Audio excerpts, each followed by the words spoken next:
Artificial intelligence तिसऱ्या स्फोटाच्या उंबरठ्यावर. लेखक अच्युत गोडबोले.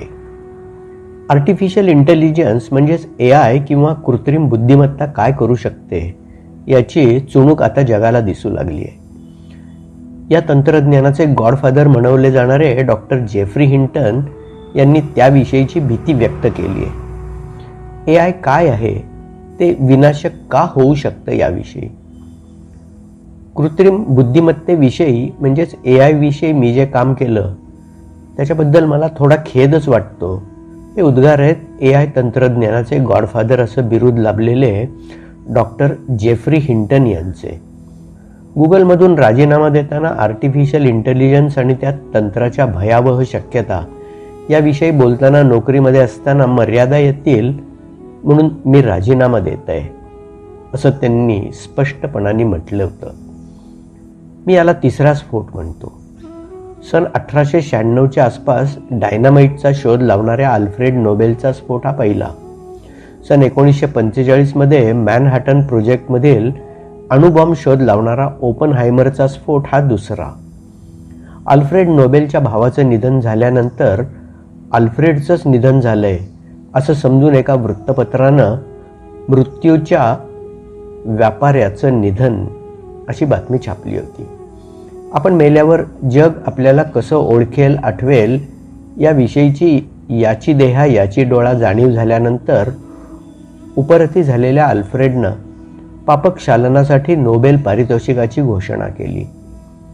गंमत म्हणजे याच नोबेल पारितोषिकासाठी 1946, 51, 67 असं 3 वेळा नामांकन मिळालेल्या परंतु पुरस्कार मिळू न शकलेल्या रॉबर्ट ओपनहायमरनं अणुबॉम्ब बनवला.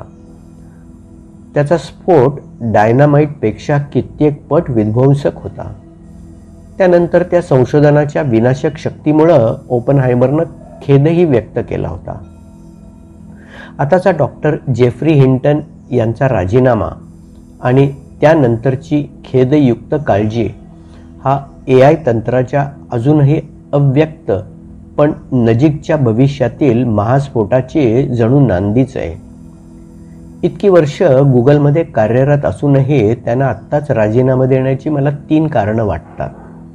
पहिलं म्हणजे AI मुळे नजीकच्या काळात जवळजवळ 60 ते 80% नोकऱ्या कमी होण्याचे भाकीत वर्तवलं जात आहे. त्यामुळे प्रचंड सामाजिक अस्थैर्य निर्माण होईल. दुसरं म्हणजे अलीकडेच ChatGPT आणि लार्ज लँग्वेज मॉडेल म्हणजेच LLM यांनी घातलेला धुमाकूळ.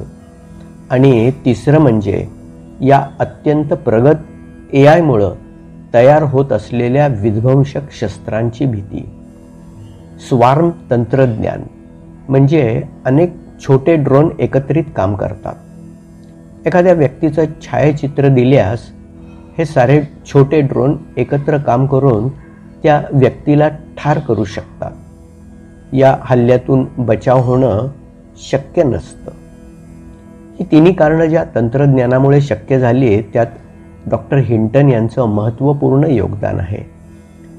ChatGPT आणि डीप फेक तंत्रज्ञानासारख्या गोष्टीमुळं सोशल मीडियावर बनावट छायाचित्र, व्हिडिओ, मजकूर यांचा अनिर्बंध सुळसुळाट होण्याची नुसती शक्यताच नाही तर अनेक शास्त्रज्ञांना आता खात्री वाटायला लागली आहे. हे अत्यंत प्रगत तंत्रज्ञान वाईट हेतू असणाऱ्या आसुरी महत्त्वाकांक्षेनं प्रेरित लोकांच्या हाती पडल्यास जगाचा विनाश अटळ आहे याबद्दलची त्यांच्यात एकवाक्यता आहे. त्याच्याही पुढे जात जगाचा विनाश होईल का, यापेक्षा कधी होईल एवढंच विचारणं आपल्या हातात आहे अशी भीतीही अनेक विचारवंत व्यक्त करतायत. याच प्रकारची विधानं, काळजीयुक्त भाषणं अमेरिकेचे अध्यक्ष जो बायडन, ब्रिटनचे पंतप्रधान ऋषी सुनक आणि प्रसिद्ध तंत्रज्ञ उद्योजक इलॉन मस्क, बिल गेट्स हे करत आहेत. आपण ते ऐकत आणि वाचत आहोत. व्हाईट हाऊसनं नुकतंच गुगलचं सुंदर पिचाई आणि मायक्रोसॉफ्टचे सत्या नाडेला यांना AIचा जबाबदारीपूर्वक वापर करणं आणि त्यासाठीचा आराखडा तयार करणं याविषयी बोलवलं होतं.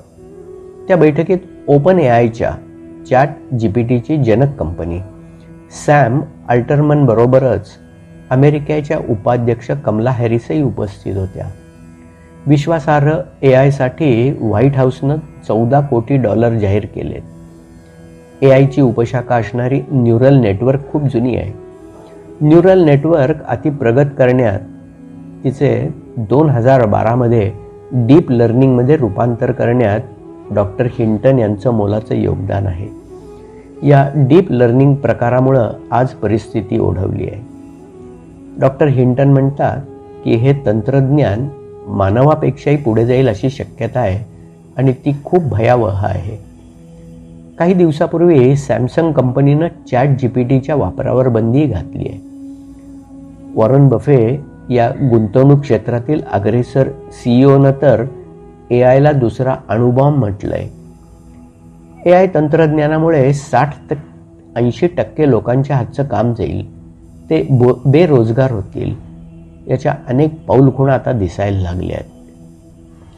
रॉयटर्स गिल्ड या अमेरिकेतील लेखकांच्या संघटनेनं नुकत्याच काढलेल्या मोर्चानं हे दाखवून दिलंय.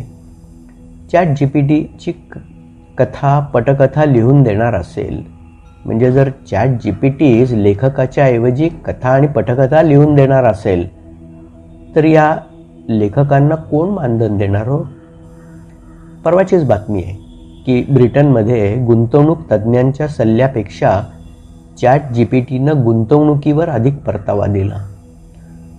सोनीच्या छायाचित्र स्पर्धेत प्रथम पारितोषिक जाहीर झालेल्या जर्मन छायाचित्रकारानं ते नम्रपणानं नाकारलं, कारण ती एआयची कलाकृती होती.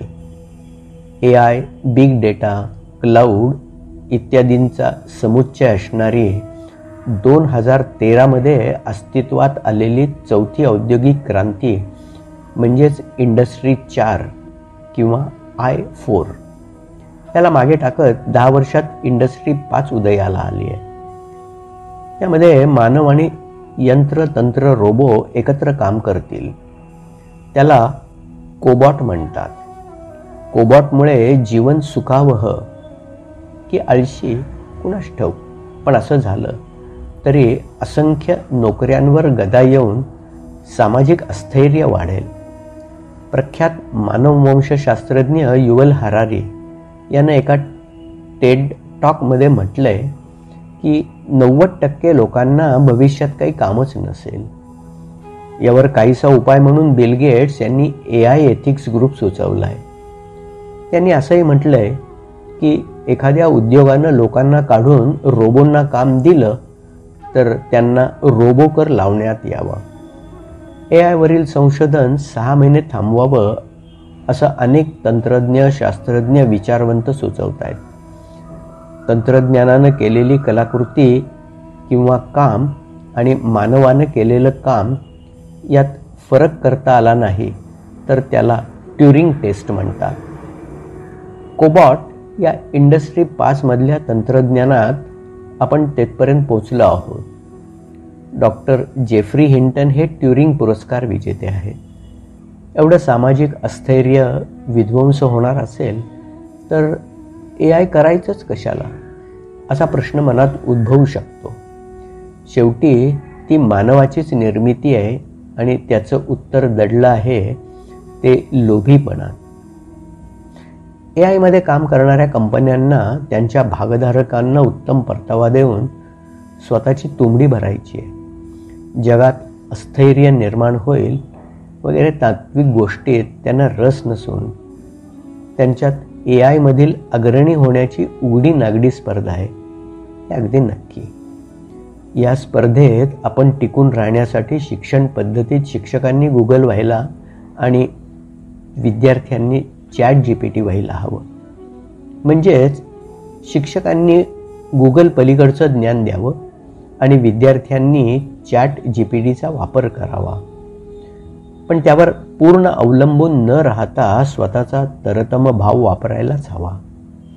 यापुढे आपली स्पर्धा एआयशी असणार आहेच, पण त्याहीपेक्षा ती एआय बरोबरच काम करणाऱ्या मानवांशी अधिक असेल.